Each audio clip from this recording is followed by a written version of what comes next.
I really wasn't planning on weighing in too heavily on this whole MrBeast drama that's blowing up, calling him demonic for his newest video about curing 1,000 people's blindness. Because I feel like the only people that are going super hard on this, you know, making a big hoot and holler, calling it demonic, are people who are terminally online, like a Twitter prisoner, their soul trapped on the platform, forced to tweet 50,000 tweets a year, and pretty much find every possible thing to be upset about. I'm still just not convinced there's any real, breathing, sentient people that actually have these thoughts outside of Twitter. I think Twitter, for some reason, acts as like this exorcism to bring out the dumb demon within everyone. It's extremely easy to go on Twitter and say the stupidest shit imaginable and never register how dumb it is.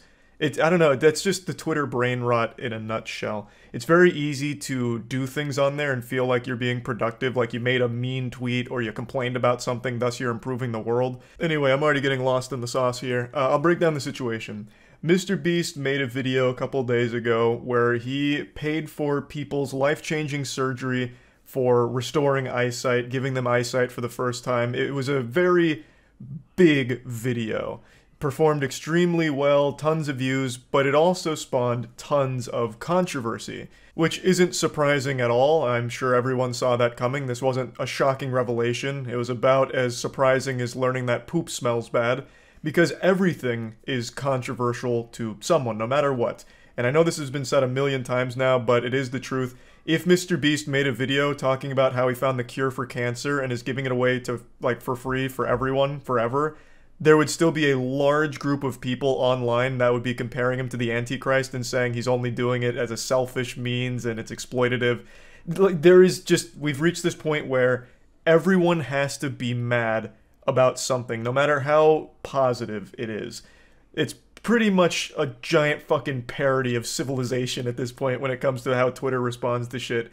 But anyway, he makes this video, he pays for all of these surgeries, and he gets blasted on Twitter for it by a large group of people. I'll just go ahead and bring up probably the biggest tweet that people were talking about. It's this one that talks about it being demonic and not being able to explain why, which is always such a beautiful argument. This thing sucks, but don't ask me why, because I can't explain it. It just does, because everything sucks to me. Fuck everyone and fuck everything. Everything's negative. It's a really great point that they're making here, but anyway, this led to a large discussion and people debating, is it even a good thing what he's done here? So let me weigh in here. You know, here comes MrBeast's unpaid PR guy coming out. I think it's a good thing. I think there's a lot of good arguments to be made about the state of medical treatment like this. How 1,000 people could have had life-changing surgery if they were just born wealthier, or if they were a bit luckier with their financials, if they just had a good spawn in life. They could have been able to afford this life-changing treatment and been able to see. But it's been paywalled, and they couldn't afford it. And the only way they were able to get it is because MrBeast wanted to make a video out of it. That's a very real problem. But it's a problem MrBeast didn't create. He's not the supervillain puppet master behind the scenes making these treatments unaffordable. This is so weird to target him. It seems very misguided instead of going after the actual issue at the core of all of this. The gift of sight shouldn't be something that you have to fucking be lucky enough to afford. Treating vision like some kind of DLC paywall package is so fucking awful. A lot of people criticize this because he made a video out of it saying, well, you could have just done this on your own, which you could have, and I always agree that that's a very fine thing to point out. I've always agreed that doing good deeds in private is far more genuine and authentic than doing good deeds for the sake of public brownie points or reputational benefits. A YouTuber making a video, giving homeless people money for 12 hours challenge. Impossible. It's like, oh, that's kind of fucking weird. But I've also always maintained the stance of, yeah, the motivation may have been selfish, but those people did get money that is no doubt going to be helpful for them. So it's a good deed done by a less than good person. And the thing with MrBeast is, he does do a lot of great shit for his community in private. So when he does do these public displays of doing good things, I never get the impression that it's inauthentic or coming from a place of trying to, you know, capitalize on the back of suffering or anything like that. Like, of course, you can obviously tell it grows his brand, so it is mutually beneficial. Him doing good deeds does also benefit him, maybe not financially, but in terms of like subscribers and all of that, it does help him. But both things can be true, that he can be genuinely wanting to help people while it also helping himself. But I feel like MrBeast, given his track record, has shown that he does these things to hopefully inspire others, and the money he makes from this content usually goes into other things that help other people, like MrBeast philanthropy, for example. So it's always fueling a greater good regardless. But something that is important to point out is that, yes, it does grow his brand. He benefits from this. Even if it's not financially, he obviously is going to take a huge net loss on this because of the price of these surgeries. His brand does grow from it. But I ask, is that a bad thing? For so long, people have called for positive role models to be the people that are successful and popular. And now you have someone like MrBeast, who is the biggest YouTuber, and almost all of his content is focused on improving other people's lives, whether it's directly through financial incentives, through MrBeast philanthropy, food kitchens, paying for 1,000 people's eyesight. Isn't that the exact kind of content you would want to be successful? Let's hop into the septic tank and play around in the shit takes for a moment. Let's say MrBeast is truly rotten to the core and everything he does is driven for selfish gain, of growing his brand and all of that.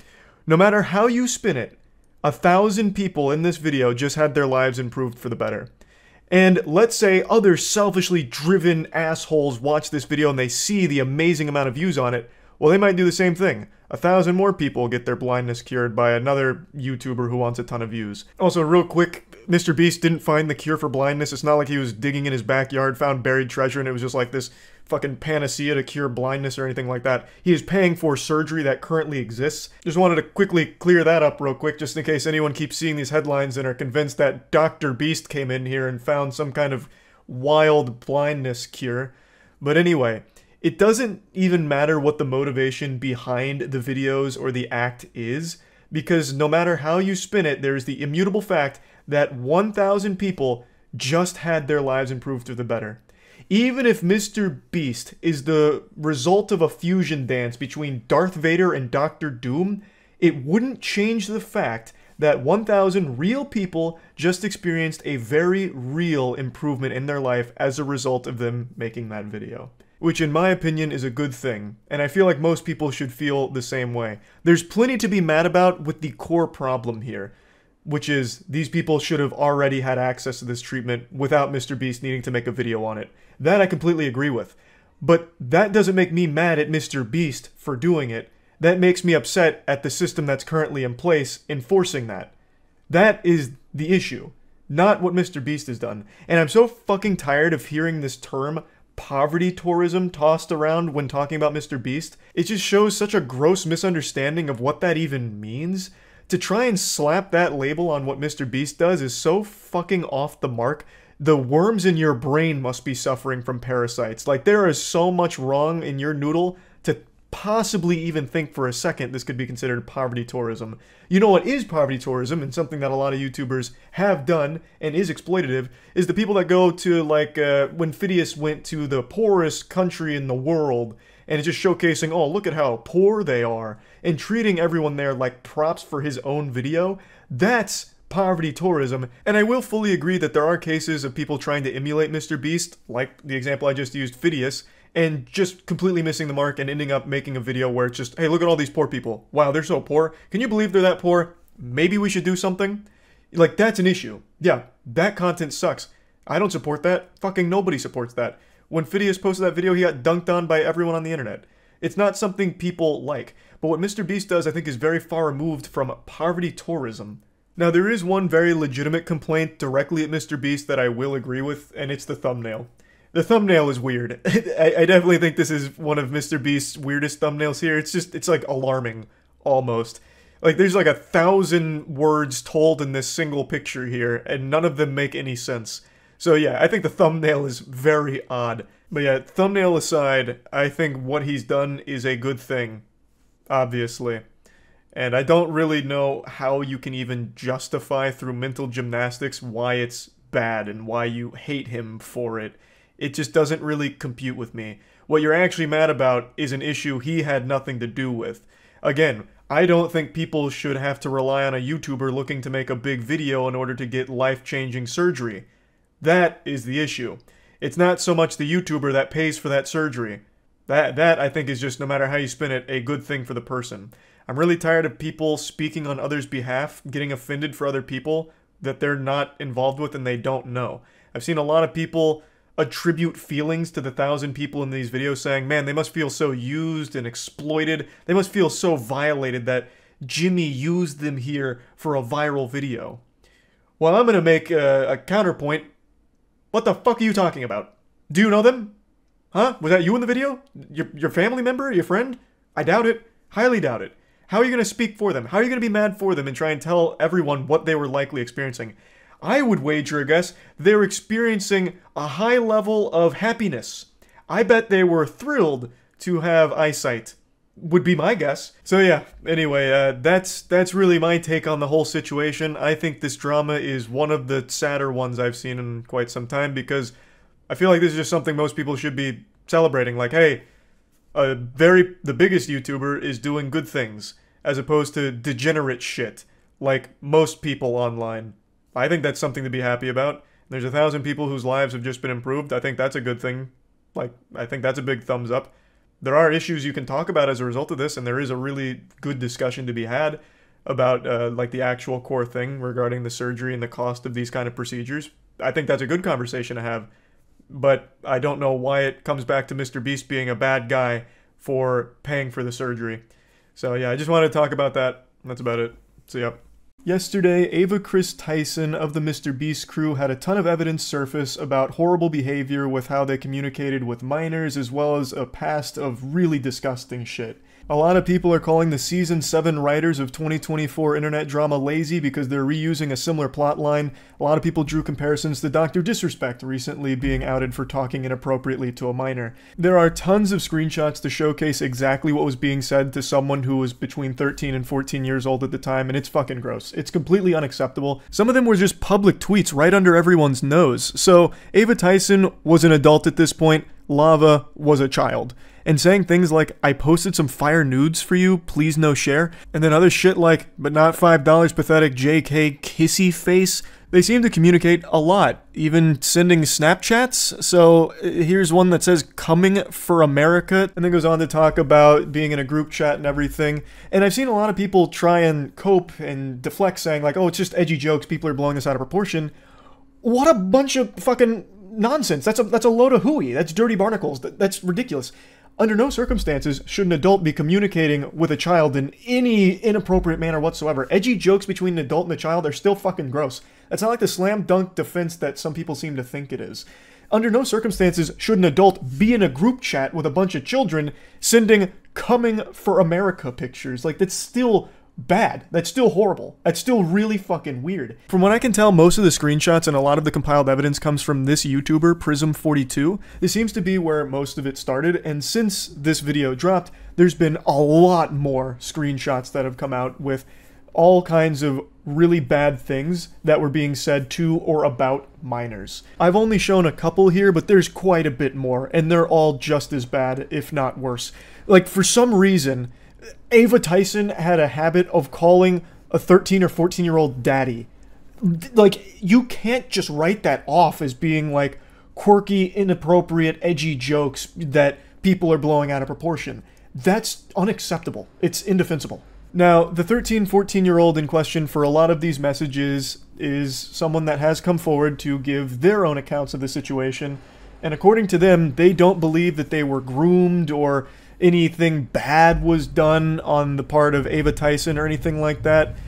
And I'll just go ahead and give my take on it here. I talked about it on stream, and I'm not trying to be some kind of armchair psychologist, because I'm just, at the end of the day, a little reptile brain idiot. But I really do feel like in a situation like this, it's very difficult to process just how inappropriate or unacceptable something was when you lived it. I imagine that it's very difficult to view this as the person that you communicated to so closely for so long was actually evil or doing things that were wrong. But in reality, no child should have this kind of relationship with an adult where you're joking about sending nudes to a minor or making edgy jokes about coming for America. So while the person here might not feel like a victim, it really is completely unacceptable that Ava Tyson would be communicating with them like this. It really is, no matter how it's spun. Now, it is important to mention that right now, most of the evidence is screenshots, so I guess there is the chance that some could be faked, but some of them seem very hard to fake, like there's a video going through a Snapchat conversation with Ava. There's also confirmed things that were publicly tweeted from their account over the years, which I'll get to now. And it was also revealed that Ava Tyson had a history of being a Shadman enthusiast. Since all of the tweets have been deleted, it makes it very difficult to find the times that they communicated with Shadman or talked about Shadman and the art, but I did find this from Mudahar's video, who went to the Wayback Machine and showcased this tweet. And Mudahar censored it because the character does not appear to be over the age of 18. For those of you that know that name, that might have just triggered a Winter Soldier moment in your brain with your eyes rolling into the back of your skull, because it is so foul. Shadman was an artist who drew child porn. Now, when you hear that, a lot of people think that you're talking about lolly or lolly hentai type shit, which is characters that look like little girls but are actually 5,000-year-old vampires. Like, that's the meme. Fucking sipping from their Mountain Dew going, uncultured swine. You see, it's not actually a real child. This is a victimless crime. This may look like a 4-year-old girl, but you don't understand the lore. She's actually coming from a sophisticated line of goblin ogres, and she is over 400 years old. So it's completely legal, and you're weird for thinking that it's weird. But with Shadman, he wasn't drawing lolly, he was drawing real children sexually. So one of the most infamous cases was when he drew Keemstar's 8-year-old daughter in a pornographic setting. That actual fucking lunatic drew porn of an 8-year-old girl. That's not hearsay or anything, that is something that actually happened. And you know what's even crazier? I talked about this on stream. A lot of people supported him publicly. Like, a lot of people defended that. Back when Shadman dropped that revolting dog shit, there was a lot of people that were pumping their fists saying, "Go Shadman! It's Keemstar, who cares? Doesn't matter, he deserves it anyway. Shadman, do you take requests? Can you do this person's underage daughter next?" He received applause for drawing child porn. Let that shit marinate for a moment. So anyway, Ava Tyson has publicly tweeted about lolly, and in particular, there are tweets of Ava Tyson talking either to or about Shadman. A lot of the tweets are gone now because the Twitter account has been nuked, but there are archives of a lot of them. And one thing that still persists, and one thing that a lot of people have been showing, is that Ava Tyson may have actually commissioned a piece from Shadman, or at the very least, purchased a piece from Shadman. There's a clip from a MrBeast video where there is Shadman art hanging on the wall, belonging to Ava Tyson. I censored the close-up of the art for obvious reasons, but this is something that is irrefutable. The only question about Ava Tyson and Shadman's connection is whether or not a piece was commissioned or purchased. But at the very least, a piece was owned by Ava Tyson. And I don't think there's any wiggle room to just explain this away as some kind of innocent whoops-a-daisy moment of being ignorant of what the art was. With Ava Tyson having publicly talked about content and art like that, and then also owning a Shadman piece, I don't think it's some kind of coincidence. Like, I don't think it was an accident and they didn't know Shadman drew child porn. I really don't. And then yet another disturbing video surfaced where they had actually made a video a long time ago that linked to revenge porn of Jeanette McCurdy. The story is she sent pictures to her boyfriend, her now ex-boyfriend, and he leaked them out, and but the link's in the description if you want to see them. I mean, I'm not endorsing people to go look at somebody else's private business, but I know that you know, people might want to see them, so it's there if you want it. That's crazy. That's astonishing. Sharing revenge porn publicly and trying to spin it like, well, some people might want to see this, so for you degenerates, I've posted the link in the description. If you want to check that out. But you'd be weird to do that, and I'm not endorsing it. That's unhinged. Completely unhinged. So all of this started to hit the mainstream. More and more people started sharing screenshots as well as other chat logs, all kinds of things, with a history of communicating inappropriately with or about minors. And in response, a couple hours ago, Ava Tyson did make a statement, and this is what was said.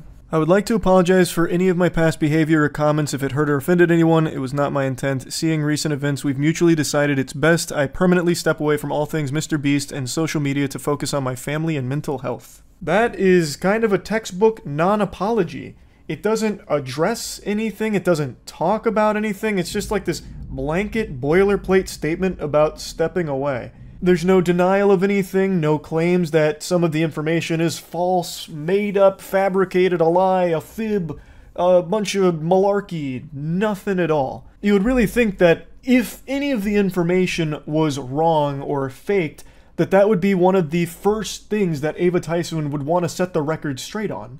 But that didn't happen. Even if it was something like needing more time, I really feel like that would have been expressed in the statement, saying, need more time to talk about all of these things that are incorrect. But again, that's not there. So they're assumed to be all correct at this point, and they're indefensible, the things that have come out here. As I was rendering this video, Ava Tyson dropped more tweets claiming that no one was ever groomed, and then states that the victim vocally supported that that's false. I again, already told you my feelings on that. I really don't think a child who has this kind of relationship with an adult would ever really recognize just how inappropriate it was, because it became so normalized to them, which it never should be. It's a horrible thing, and there really is no excusing it in my eyes. Going further, there's an apology about unacceptable social media posts, and then saying that it was edgy jokes and that it was unacceptable humor, that it's like a thing of the past and it's been misconstrued into things that didn't happen, and then not wanting the accusations to impact hundreds of people who work at MrBeast, which is why Ava Tyson has stepped away. I just don't think you can write off a lot of those social media posts as edgy jokes or edgy humor when you actually owned art from an artist who draws child porn. That's not a joke anymore. Haha, bought some child porn art. Like, that's not exactly side-splitting comedy. Like, I don't really think you can just go ahead and hand wave that as being edgy and like old humor that you've grown from. And then some of the tweets about it and like requests, what's the joke? Like, what's the punchline of that? I really don't think you can just say, oh, it's just edgy jokes that are blown out of proportion. Sorry if people are offended by it. Like, that just doesn't really work to me. As of right now, there's been no response from MrBeast or anyone else on the team about all of this. So it remains to be seen whether or not Jimmy or anyone else on the team knew about these things or what's going on there. But as of me making this video, there's still no response yet. So this whole situation is obviously horrible. And there's a little bit more I want to talk about here, and it's something I didn't even think I'd ever need to talk about, but I guess we've reached this point in the internet where this is necessary. I've been being attacked on Twitter, just fucking dogpiled, about my ignoring the situation and refusing to speak on it, being too much of a coward to talk about all this, which is crazy to me. And then people saying like, oh, where was the same energy for where was the same energy that you had for Dr. Disrespect here? And it's crazy that I even have to talk about this. So last night during stream, this story was still breaking. Things were still coming out about this story. And I talked about it on stream last night. The same day all of these pieces of evidence were surfacing. I talked about it immediately. Once I became aware of what the evidence was out there and what the claims were and what was going on, I was talking about it right away.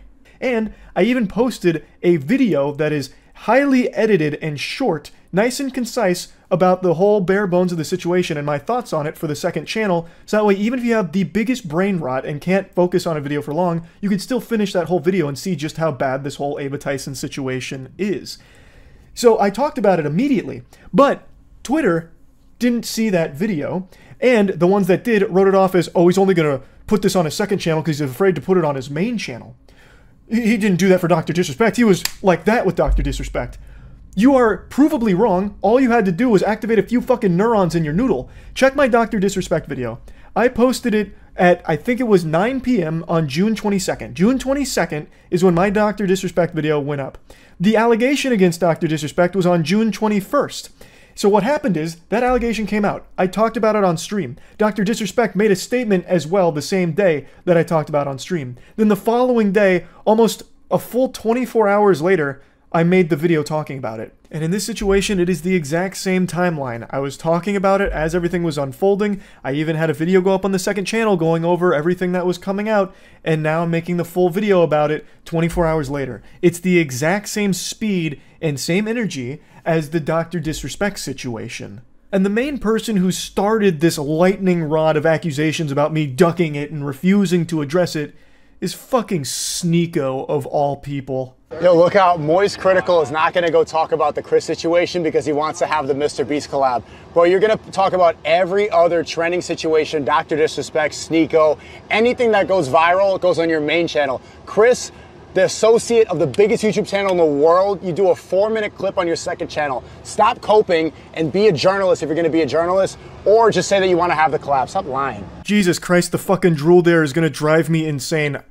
I need to go put on the fucking bathrobe here and give him PTSD or something. What do you mean it is a 4-minute clip? Because I did that so people like you who don't pay attention long enough could see my take on it and also get the bare bones information of what makes it so horrible. That's the reason it's a 4-minute clip on the second channel. It was never going to be the only video I made talking about it. I was always going to make a full breakdown of this because it's bad. It's a horrible situation. So yes, you're right. I do talk about like big trending bad shit like Dr. Disrespect or like Cody Ko most recently. I don't know why people thought I wouldn't talk about this. I knew Cody Ko far more than I knew Ava Tyson. I talked to Cody Ko at length one time on his podcast and then one other time in DMs. Ava Tyson, I met 1.5 times. I first met them after a poker game with MrBeast. They showed up right at the end, right before I left. And then at the most recent MrBeast video, also right when I got out, Ava Tyson showed up and I talked to them for a couple of minutes. But I never knew Ava Tyson very well. Cody Ko I did, and I still wasn't afraid to talk about how awful his shit was. So I've never been someone to fucking shy away from a bad situation like this just because I know or am familiar with the person that it's about. So I don't know why people thought that that would be the case here. And also, for the millionth fucking time, I'm not a journalist. I'm like the Z-tier stupid journalist, like this actual layman fucking CTE-riddled idiot that reports on stories, and I talk about them usually to make jokes about them. In rare cases, and recently it's been very common, there's serious stories that I am very passionate about delivering and talking about how shitty they are. So, like, in a situation like this, yeah, this isn't really a story that I joke a lot about because it is serious. When there is a victim who is a child here, that's something to take seriously. But I'm not a fucking journalist. Most of the shit I talk about is the most inconsequential mumbo-jumbo ever, like aliens in warp drives, or that recent story about how scientists discovered hippos can fly because they get airborne for a split second, literally like 1/2 of a frame. They're able to get all 4 little legs off the ground. And I talk about those stories and joke about them. It's just talking about shit to joke about it for the most part, except in cases like this, where it is a serious story that I talk about. Now, Sneeko, I hope you're ready for the cold water here, because I'm going to be brutally honest with you. When this story broke, I thought for sure I would have actually bet money that you would have been some kind of contrarian talking about how this is actually not a big deal and everyone who's pretending to be outraged about it is actually just a hypocrite. Because you have been on this crusade for a while now about not agreeing with the age of consent. So I really thought you'd be talking about how, oh, this is just like Dr. Disrespect, who you ran hard defense for with this imaginary 17-year-old you cooked up in your head based off of one fake email from an anonymous source. And I thought you would be going that angle again, saying like, oh, well, that 13-year-old was probably very mature. Age of consent should be maturity. It's not even 18 in most states. Why do you even believe that? It's because in Hollywood, it's 18, so that gets pushed everywhere. Most places, 16. And if you question that, then they call you a pedo. I believe the age of consent is the age of maturity. It should be called the age of marriage. Age of consent implies that you're gonna have out of wedlock. I think it's better that people get married at 16, 17 than to have a bunch of premarital until they're 30 and they're washed up and then they get jaded and they're on birth control and they have dried up eggs. I think that's better for society. He's so pseudo-intellectual that he actually argues for things that defend pedophilia. That's fucking ridiculous. And when challenged on this, it's even worse. So there's an older clip now, it's quite a few months old, where XQC and Destiny actually challenge him on this right to his face, and holy shit, it's bad. You see how you want to answer the question? You see how he's going to yap and not answer the question? I'm going to ask the same thing when you're done. Go ahead. I just answered the question. I just told you. What was the age? I just told you at a developed age. Sneeko thinks you should be able to fuck 9-year-olds. That's what Sneeko thinks, and he won't answer that question honestly. Or he's gonna have to give a different answer, in which case he's updated his morality. He's updated his views, and that's really uncomfortable for him. You don't have an answer to any of this shit, bro. Go back to fucking that fucking corner in London where you're getting roasted by year 1 debaters on fucking Christianity. This is retarded. I don't know what the fuck you're doing in here. Okay, so you can leave the call. I wanted to go talk about this word. I don't want to leave the call. I like hanging out here. I've talked to a lot of pedophiles in the past, so. Okay. Okay, Sneeko, I'm actually curious now. What do you think the age of development is? I just told you. It depends on where you are. It depends on the world. Then at what stage do you think somebody is developed in? What stage of development? Because there's a lot of stages of development. It varies. I don't think there's a varies on what? I think it varies on the age. It varies on the age? It depends on where you are. You need to have set ages for that. There are stages of development. As a child, an adolescent, You can hear him start to snivel in the background there as he's sucking up snot from his nose, getting cooked, and his brain is fucking overheating, malfunctioning, trying to formulate some kind of response to the easiest question in the world about what he thinks the age of consent should be. He keeps talking about the age of development and then can't even put a number on it. So everyone, please feel free to ask Sneeko what he thinks the age of consent should be if you want to see a human being fucking glitch out and malfunction like an Oblivion NPC. Can't answer the most basic question in the world. That is concerning. You realize how deranged that makes you look, Sneeko? That makes you look like an actual danger to society, that you don't agree with the age of consent and try and argue around it. That's what every pedophile ever that Chris Hansen talked to would do. Like, you're a fucking weirdo. So for you of all people, this fucking putrid vermin, this absolute slimy worm, to have the gall to say that I only care about the MrBeast collab, thus this whole story is just relegated to, you'd never use that word's too big for you. This whole story is just put on his second channel where no one's gonna see it because it's safer that way so he can keep the MrBeast collab alive. He's afraid, he's a coward for it. He has no problem abandoning his morals and defending blatant pedophilia, brushing it under the rug as long as it means it keeps the MrBeast collab alive.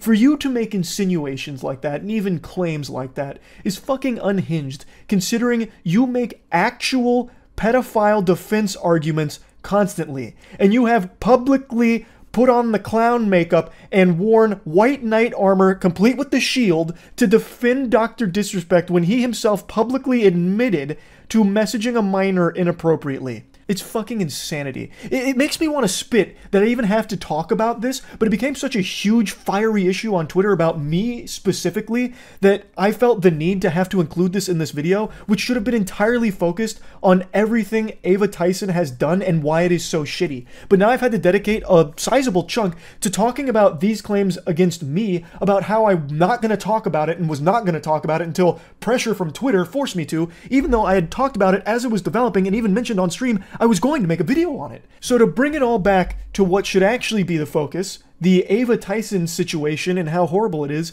I believe that it is an unforgivable thing that has been done.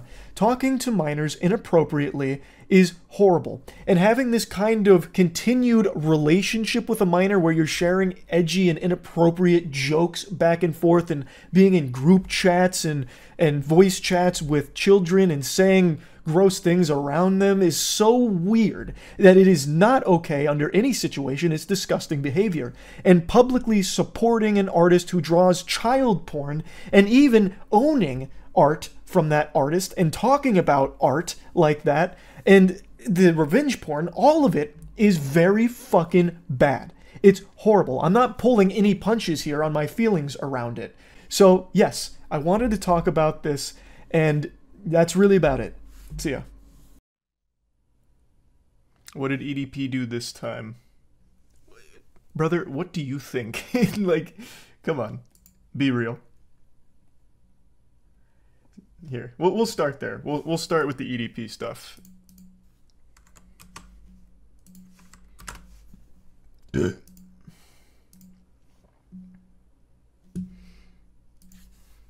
Thanks, Jordan. So, they haven't released the footage yet, but JiDion is alluding to catching EDP in another sting, and he showed up in the cupcake costume, obviously. So it's looking like EDP is still preying on children, or at least attempting to. So this just happened, what, 6 hours ago or something like that?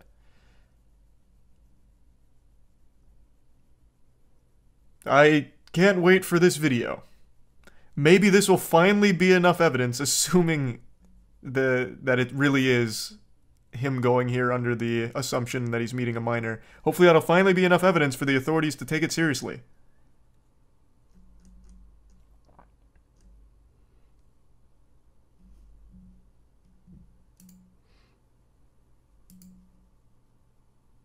Trying to become a member but cannot find it. It's a button that says join somewhere. I don't know where, to be honest with you. It's fake. There is a good chance that it is. When Jackson initially sent it to me, I said that it's probably all just a big meme. But from what everyone's posting on Twitter, it's seeming like it's not a meme. And that JiDion really did catch him again. So there's a video. I think it's in the article somewhere down here.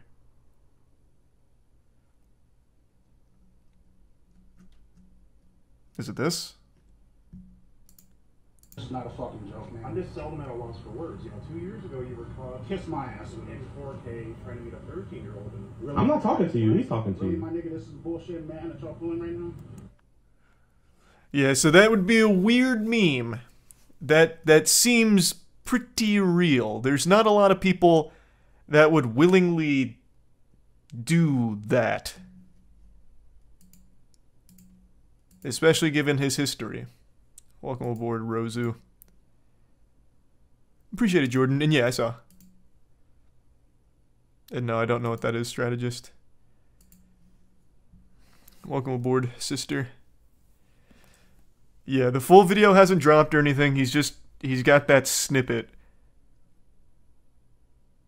But it definitely doesn't seem staged.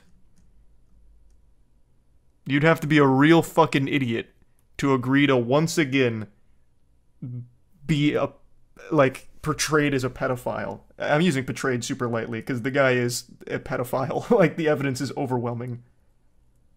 So I don't think it's a joke. Holy shit. Oh my god.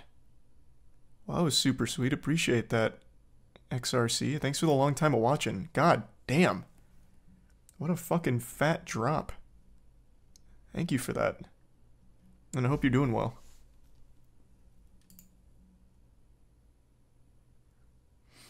Just got out of JiDion's stream. There's already a court date and he's on an FBI watch list for other reasons, gun related. Wait, what? That has to be brand new then.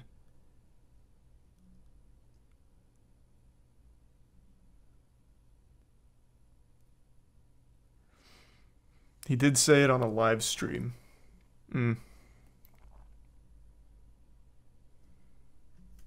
Welcome aboard, Husk. Apparently Punk tried to run up on Tony after squaring up with Jack Perry, so TK had to get rid of him. Yeah, we can talk about the Punk stuff in just a little bit. I kept up with most of it.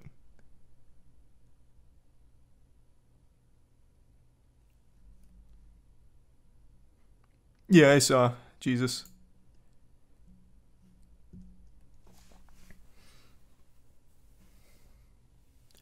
Welcome aboard, Caleb and Jose.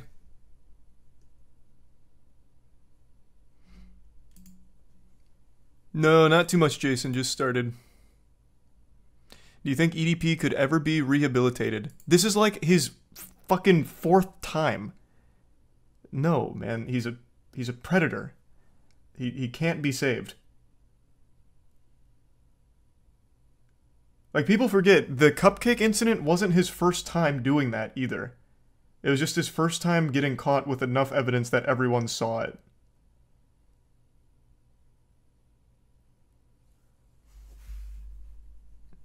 And then he did it again, like, a year ago. Probably not even a year ago.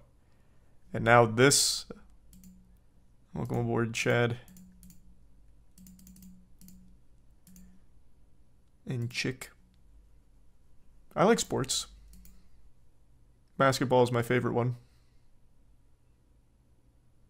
True, Salmon.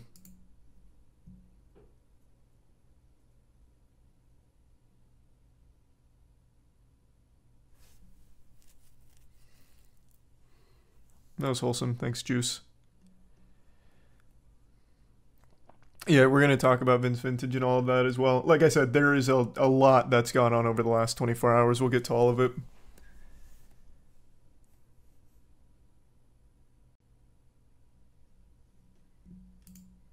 Welcome aboard, Zach.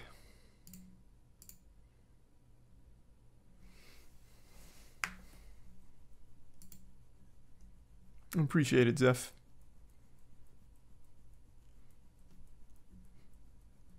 What's your basketball team? You talking about for the $1 million tournament? We haven't formed the team yet because it's not time. Welcome aboard, Keith. And hey, Hyperion.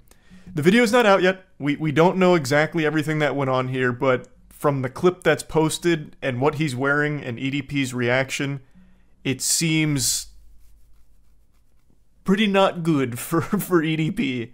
It seems like another case of preying on minors. Welcome aboard, Lincoln. That was wholesome. Thanks, Laikumi.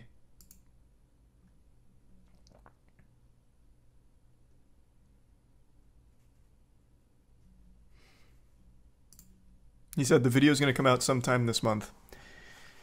Well, I'll be waiting. So that's the EDP update. Welcome aboard, Ark. And Stiegel. Appreciate it, user. Hi, Rocky. I heard about the MrBeast stuff. I saw all of it unfold in real time last night. Yeah. There were two different MrBeast things. That was a rough evening for MrBeast on Twitter last night. Shit was getting crazy.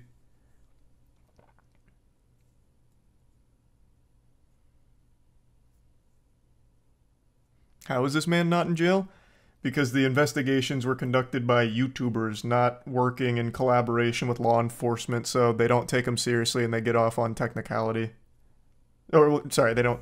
It's not like he got off on technicality, they just didn't pursue it because the investigation was done by a less than professional team. Which is why To Catch a Predator always worked with law enforcement. Thanks for the gifted member, Mikey. And welcome, Madison, Snow, and Panda. No one likes Twitter. Twitter is trash. We all know this. It's not a hot take, and it's not exactly brave. No one's going to sit there and, like, applaud me like, hey, Charlie's really finally saying what everyone else is too afraid to say. No. Everyone knows Twitter is probably the worst social media platform to ever exist. The more you engage with Twitter, the more likely you are to throw yourself into an oncoming train. But just like everyone else, I become a little zombie and check Twitter every now and then just to scroll through and see what's going on in the world and the people around me, what's going on with all of them. Twitter's a lot like my asshole. It's stinky and full of shit, but I can't help but play with it sometimes. And this morning I got up and I checked Twitter, and something just immediately made my day worse for having read it. Twitter is the real-life equivalent of the chapter black tape from Yu Yu Hakusho. This is an obscure, turbo weeb shit reference, but in Yu Yu Hakusho, there's something called the chapter black tape, which is just a collection of all of humanity's most horrifying moments. Just this phase montage of, like, war crimes and horrible, horrible shit. And when someone watches that tape, they begin to hate humanity and are convinced that they're not worth saving, that humanity doesn't deserve to survive. That's what Twitter is. But instead of, like, showing you horrifying crimes, it shows you horrifying takes and convinces you that the world is too stupid and humanity's not worth saving because we're too fucking dumb. This is the tweet that really greased my ass first thing this morning that I want to talk about. Hot take, but I feel once you've reached this level of wealth, maybe you should be using said wealth to benefit the impoverished and not use it to recreate a show that is a direct critique of the exact thing being done here, but hey, that's just me. This is in reference to MrBeast and his upcoming Squid Game video. This is not a hot take, this is a dumb take. This is what scientists call posting cringe on main. This is a stupid fucking statement. Squid Game, the actual show, cost $21.4 million to make. That money could have been used to help the impoverished in the community, but it wasn't. It was used for entertainment. Interesting. It decides to critique society while also participating in it. Very curious. It's critiquing something that it is directly benefiting from.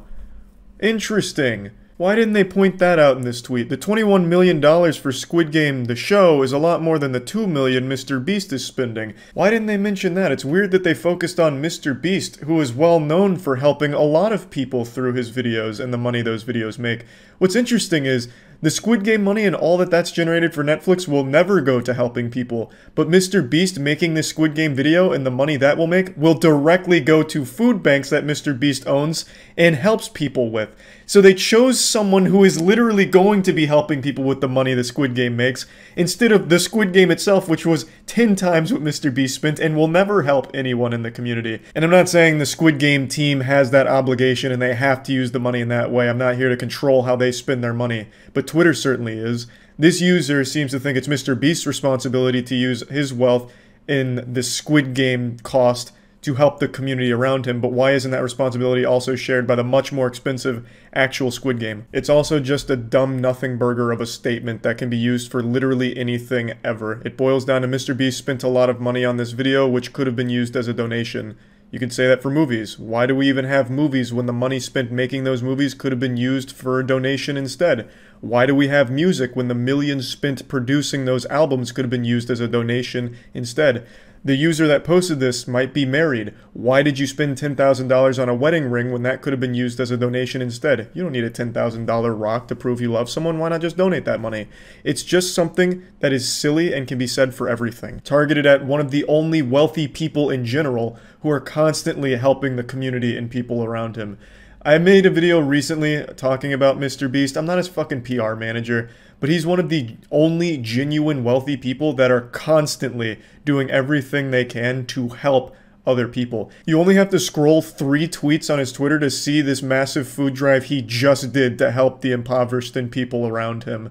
But I'm going to go ahead and again focus on the stuff he does off camera real quick, because a lot of people critique MrBeast saying he's only doing this for attention and views. They can't wrap their head around the idea that maybe he actually just likes to help people, so they just try and attack this made up idea of who he is. He's only doing it for views and attention. I'm again going to focus on his off camera stuff. I got to see that massive food warehouse, and that food warehouse also has a massive refrigeration unit that allows them to do more than just non-perishable canned goods. It allows them to do vegetables and cold products as well, and it's an extremely rare thing to have because it costs so much.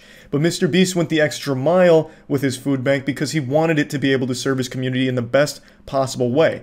And this is like a full-time job that he has, running that food bank. He also has that MrBeast's philanthropy channel. I sound like a fucking advertisement for this guy, but I really suck his dick hard because he is exactly the kind of wealthy person people have been begging for, and he's still getting shit for it. That MrBeast philanthropy channel, 100% of the revenue that makes and the brand deals all go into that food bank, which is serving his community. He is doing like millions of pounds worth of food to his community every month, and he is running this every single day, and he is still getting steamrolled by 12-year-olds on Twitter as if he's not doing enough. All of this being done off camera, and no matter what, it's a lose-lose situation on Twitter. If MrBeast shows these things, then people attack him for being a fake, he's a fraud, he's only doing it for attention and views, and if he doesn't show these things, well then they don't exist and everyone's lying, he's making it up. No matter what you do on Twitter, it is a lose-lose situation where no one will be pleased. Twitter's a platform that is only there to be negative, bully, and shit on things no matter what, because that's the most engagement. That huge fucking dopamine hit of the extra 5 hearts on your shit just makes that cock rock hard, baby. That's what makes me so mad on Twitter, is that no matter what you do, it's never enough, because Twitter's a platform that is just made to reward shitty takes and dunking on people, even when it's just completely wrong and misguided. People are just there on Twitter to bully each other, and they try and like out-perfect each other. So they use this idea of perfection, like in this take. If I had this millions of dollars, I would obviously be donating it to the impoverished, but I don't, so I'm not responsible to help anyone. It's MrBeast's problem, time to dunk on him. Now let me spread these cheeks a little bit further and dive in. The user who posted this awful take has 16,000 tweets on their account. That's a lot. I have like 300 hours total on Twitter scrolling, and I only have 2,500 tweets. So let's just go ahead and be really generous and say they have doubled the amount of time I've spent on Twitter. So they have 600 hours worth of Twitter scrolling. There's so much more you can do to help the community than just donate money. You could have spent that 600 hours volunteering at a shelter, helping out at your local food bank. You know, there you could have donated your time to helping your community, but you didn't. You chose to whine and complain on Twitter for 600 hours. Why is it only MrBeast's responsibility to help the community? Don't you also have that obligation? You're choosing not to, and I'm very disappointed. You're taking this road, and it's not just this person. I'm singling them out because this is the tweet that really, it tilted me a bit. It had me fucking inting down mid lane. Like, it was actually pretty upsetting to read. Everyone wants a wealthy person who's extremely generous to the community and doing things to help the community. And we have that with MrBeast, and he is still getting shit for it. Blows my mind. But anyway, this user is not the only one that thinks this way. They all cast this facade that they are perfect. And if they were only rich, they would save humanity. But the thing is, they're not doing anything currently to show that. This user, who is getting upset at MrBeast for not doing enough, is also doing nothing. Even though there is so much more they can do than just donating money. Like I said, there is so much you can do that isn't just financial to help the community, and they're not doing it. So why the fuck are they going to get mad at MrBeast, who is doing both time and money constantly for the community? He is not just blindly throwing money at charities that do nothing. He is making his own organizations that are extremely efficient at it. Like, what more could you possibly want? He is doing it full time, off camera, because he is genuinely just trying to help people. And he is still getting blasted on Twitter because he spent a lot of money on a Squid Game video, where the money from that Squid Game video will most likely directly go into his philanthropy, which will in turn help a lot of people, and still getting shit for it. Twitter is a platform that just keeps you stupid and makes you dumber every time you log on to it. Everything has to be negative, even when it's like a genuinely positive situation, for no fucking reason other than just some cheap engagement and internet updoots. This was a horrible take, and so many people retweeted it, commented on it like, yes, preach, this is what I've been saying. Just donate the money instead of make a video out of it. Come on. Like, it doesn't make any sense. They could say that for everything. Instead of making movies, why not just donate all the money that the movies would have cost?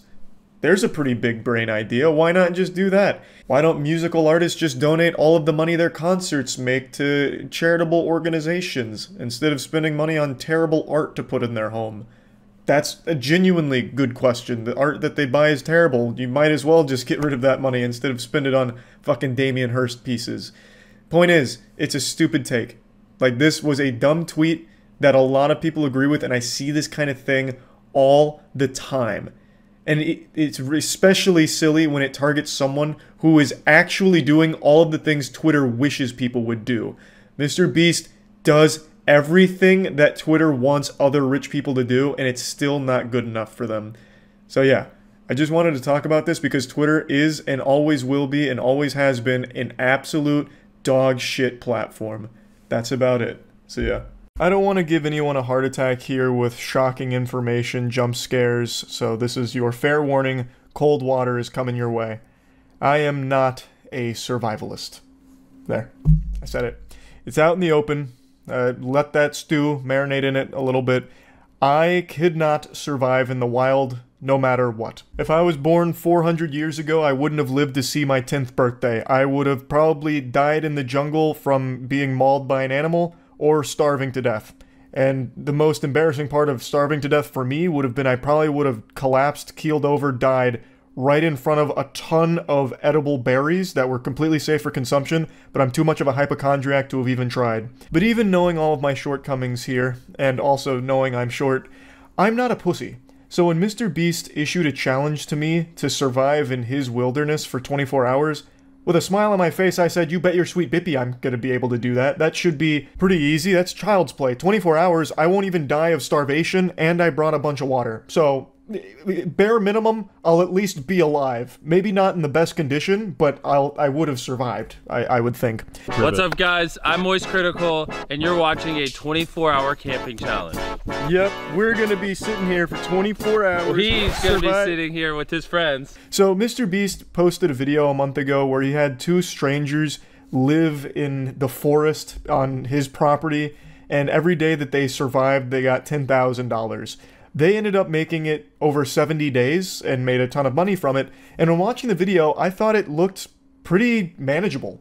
Like, I'm not great with my hands other than a nice, beautiful 3-point basketball shot, but I still thought I could definitely do that, especially because I wasn't doing it alone. I still had all my friends with me. So I was ready to get my hands dirty. Me and the whole squad here were pretty eager to do this, and we even wanted to do a little cryptid hunting on his property because North Carolina has, like, some beautiful cryptids, apparently, like the Boojum, apparently, which is a cryptid, like a really giant, hairy thing, kind of like Sasquatch, but with a fascination for precious metals and women, apparently.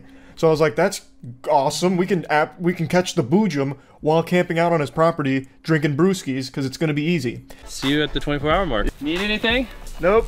Good. Bye, If you Jimmy. die, am I liable? Nope. All right, what if someone broke a leg? No, that's fine. We have coverage. You're good. Okay. You're so good for lending Well, us. then with that, have fun, boys. Bye. I don't ever want to go back to civilization. It's so good. This is like we're here? playing Minecraft. Yeah, no, it's easy. This is like Rust. I played Rust. All right, we're camping. Yeah, so we're camping. We got a checklist to go through. Turns out it's not easy at all. So the whole video of this experience is on the other channel. I'll put a link to that in the description if you want to see the whole thing. I'm just going to show you some of the highlights, if that's the word you can use for it. It's really kind of lowlights, because from the very beginning, we couldn't do a single fucking thing correctly. So it's not just me being incompetent in survivalism. It was everyone. We take life for granted.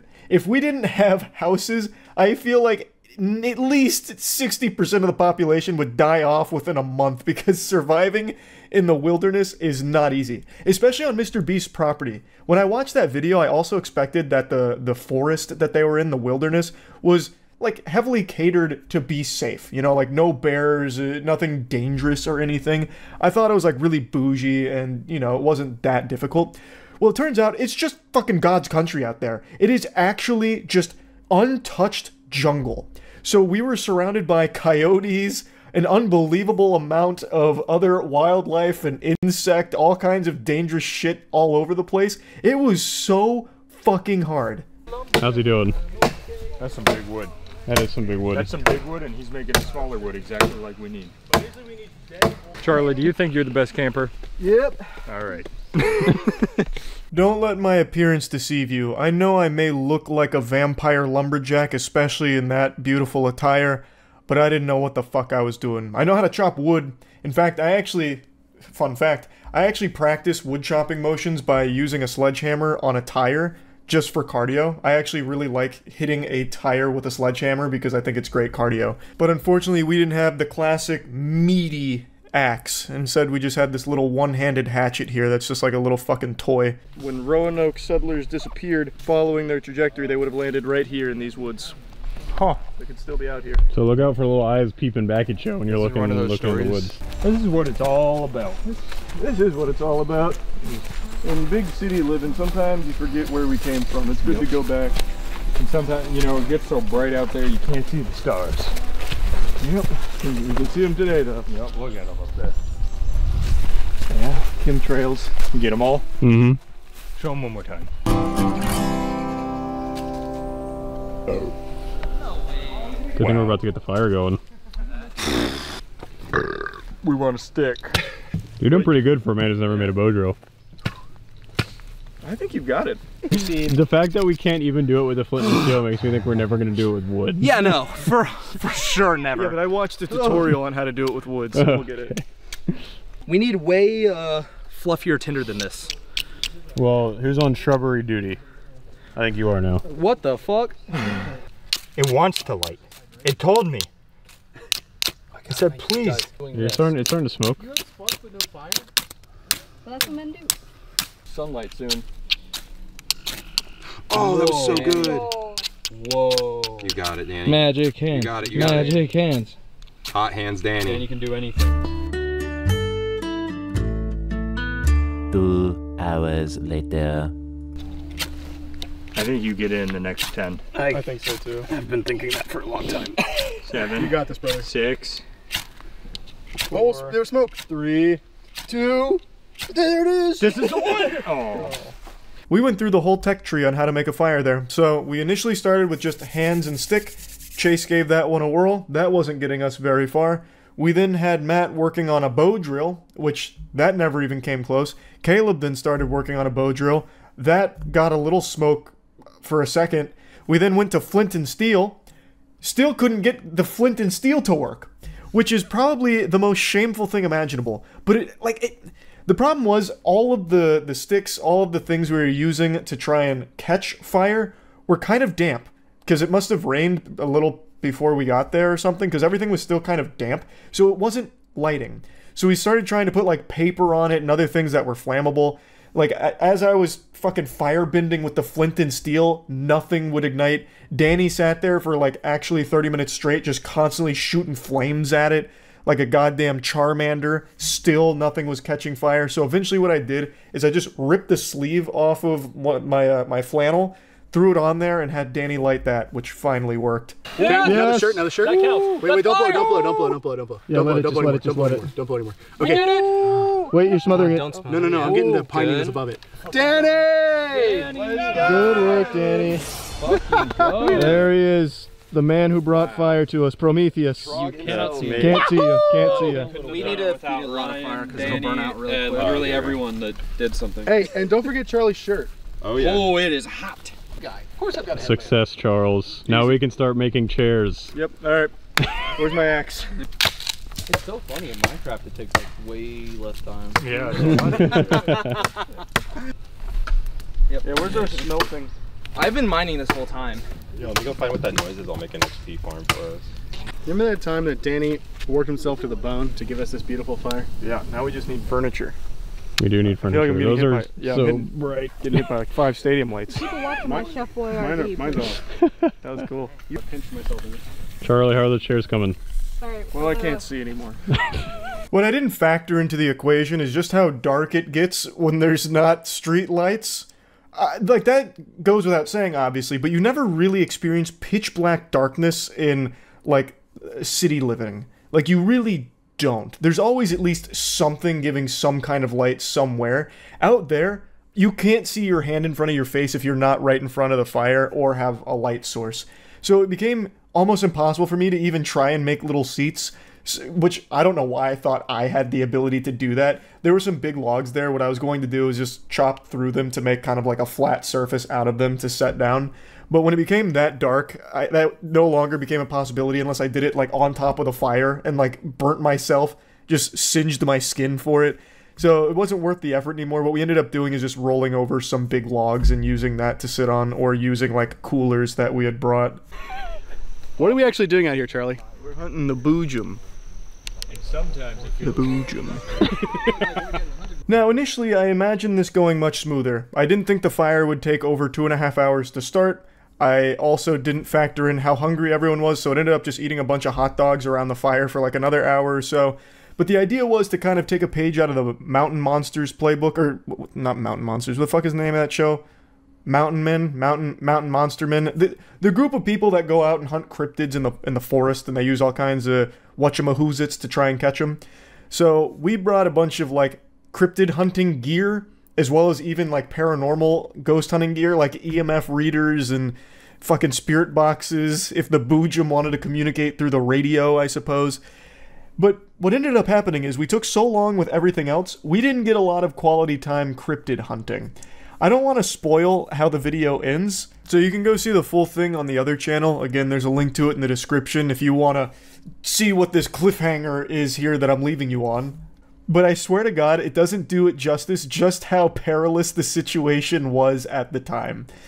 So, I don't want anyone to think that we're cowards for how the video ends. It really was actually not safe, I don't think.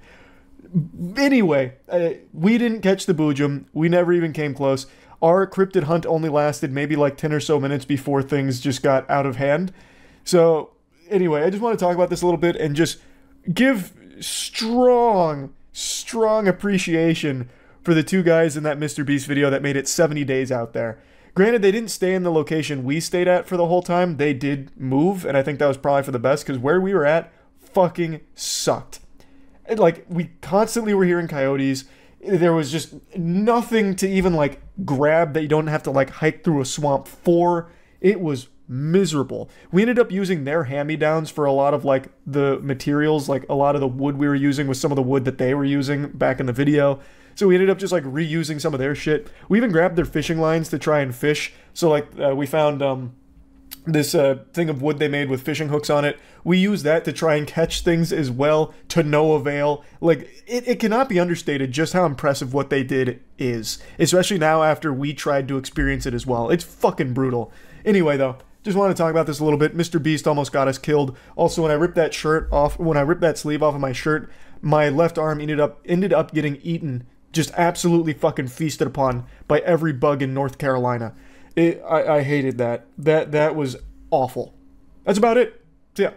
MrBeast just dropped a new video where I compete in a big old game, but that's playing second fiddle to the drama it just spawned with me in the center of this singularity here. It sent Twitter into a piranha feeding frenzy here, with me getting spaghettified in the middle of this black hole of drama. So let's make like a package and address it. It's this clip right here. What's up, bro? Hey, nice How are you, dude? I like your videos, dude. I appreciate it. I know you've talked some shit, but... Everybody hates Logan Paul. Is everyone around Logan just a fucking idiot? I'm always super happy that people don't take it personally. Man. I don't. Okay, I don't. thank God. I understand I'm a and I appear to be a bro. So good to see you, bro. And also, Prime's pretty fire. Thanks. I'm not allowed to say it on camera. I get it, bro. I get it, bro. Talk, bro. Good luck today, right? Yeah, likewise, bro. Likewise. People are already lining up with the pitchforks, lit torches, and spit out apple juice about how fake I am and how I folded in front of Logan Paul in person, cowering in fear, piddling my little britches. For some reason, the biggest part about that is what I said about Prime, which is like, oh, Charlie's super fake, he shits on Prime online, but in person, behind the scenes with the mask off, he actually loves it. I'm not sure if this is people maliciously lying about me, like Pinocchio, or if they just genuinely don't know, or maybe heard something that was wrong, but I've never shit on Prime. I've actually only ever talked positively about it on stream or in videos. Me saying it's pretty fire, but I can't say it on camera is literally the simplest joke ever, like a water cooler joke at work. I've talked about it on camera numerous times. Anytime I've ever been asked about it or have made a video where it's been a subject, I've always mentioned that I actually think Prime's pretty good. Like, here's a quick example from a video I made a year ago when there was those like wakey wine scams or whatever about Prime. All just to get their hands on some Prime.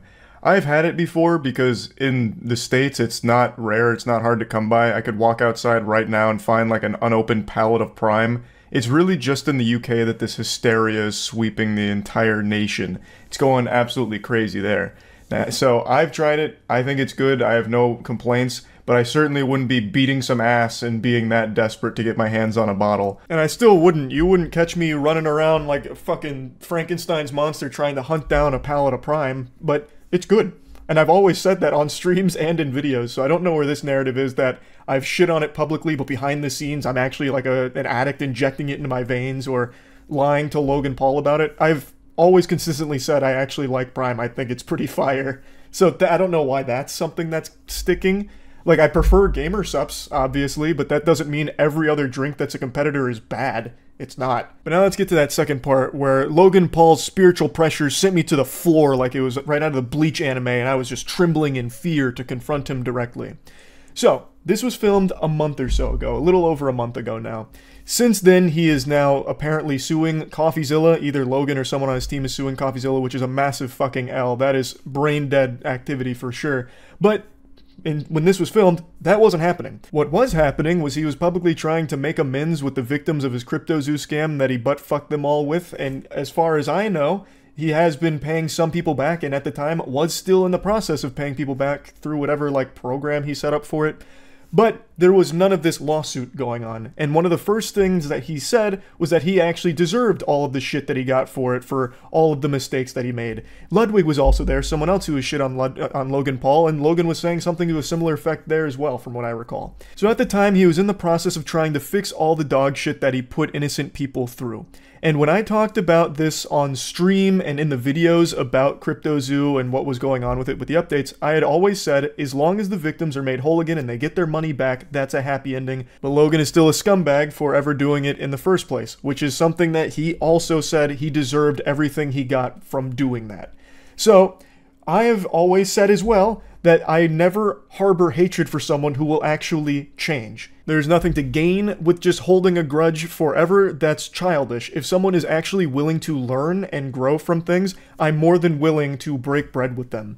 Logan Paul was very respectful of not only all the other competitors, but all of the staff at the event as well. So when he reached out to say hi, I was more than willing to be receptive and mature about the situation. He immediately opened up about all of the problems that he had caused and how regretful he was. So what would be the point in me getting there and just spitting on him if he's actually going to start being less of a piece of shit? That's the whole goal of calling someone out, so that way they can learn from it and not be that insufferable asshole anymore. Of course, fast forward to the current episode of Dragon Ball Z, and apparently he's suing CoffeeZilla, or someone on his team is, which brings me to that other statement that's floating around that video where I called everyone around Logan a fucking idiot.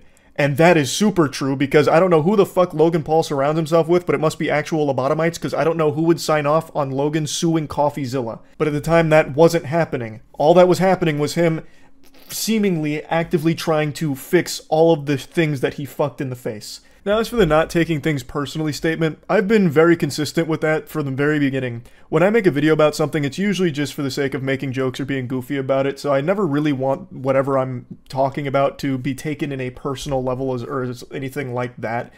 Though that does vary on a case-to-case basis depending on how serious the topic is, because I've absolutely crossed over the line in making things much more personal than they probably should.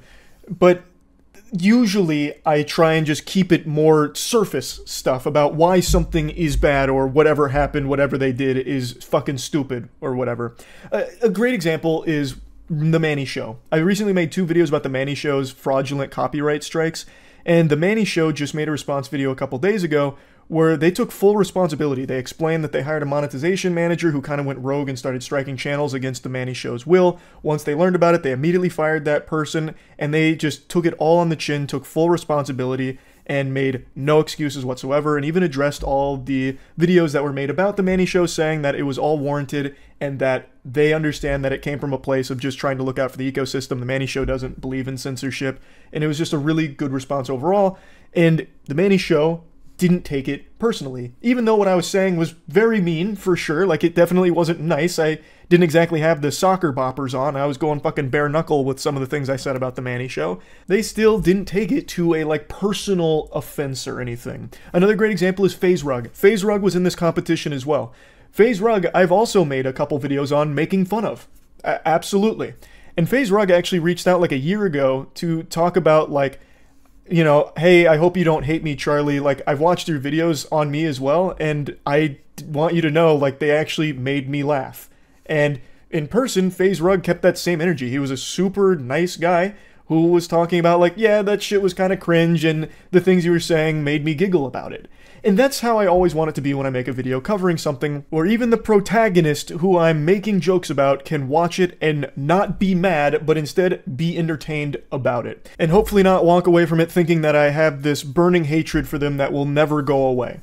Now, in Logan Paul's case, it is a little bit different, because with the dead body situation as well as the CryptoZoo scam, I definitely did get far more personal than just like surface level jokes, talking about him being like an actual piece of shit, surrounded by sycophant pieces of shit as well, that just continue to enable horrible behavior. But at the end of the day, all of it was geared towards a goal. In the CryptoZoo scam, getting everyone paid back and explaining why it needs to be paid back and is a horrible thing.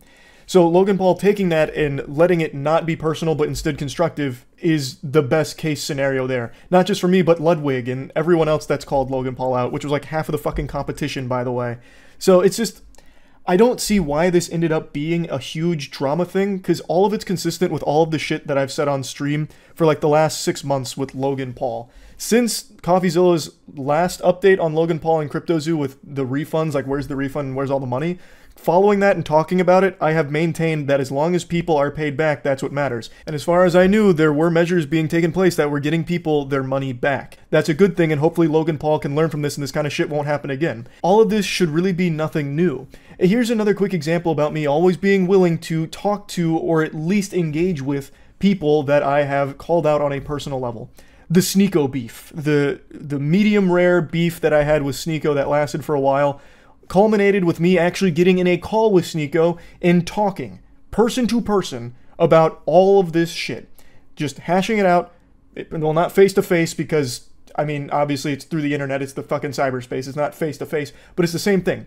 We directly talk to each other. So meeting Logan in person and him wanting to talk about this, I was more than willing to do, and he was very respectful, took full responsibility and accountability in person, so I was more than willing to be mature about this and talk to him as a human being. I don't see why in any circumstances this would be perceived as being two-faced. I did this most recently with Sneeko. Before him, it was that person that was calling me a deep state, new world order chill or whatever, brought him on the podcast to talk it all out. Like, it's something I've always done and always will be willing to do. I think it's very childish to just plug your ears and say, boo, boo, boo, boo, boo, boo, not listening to you, whatever, and not engage with someone that you have an issue with. And again, this was filmed over a month ago when I wasn't privy to any new dog shit behavior from Logan. This lawsuit with CoffeeZilla is new.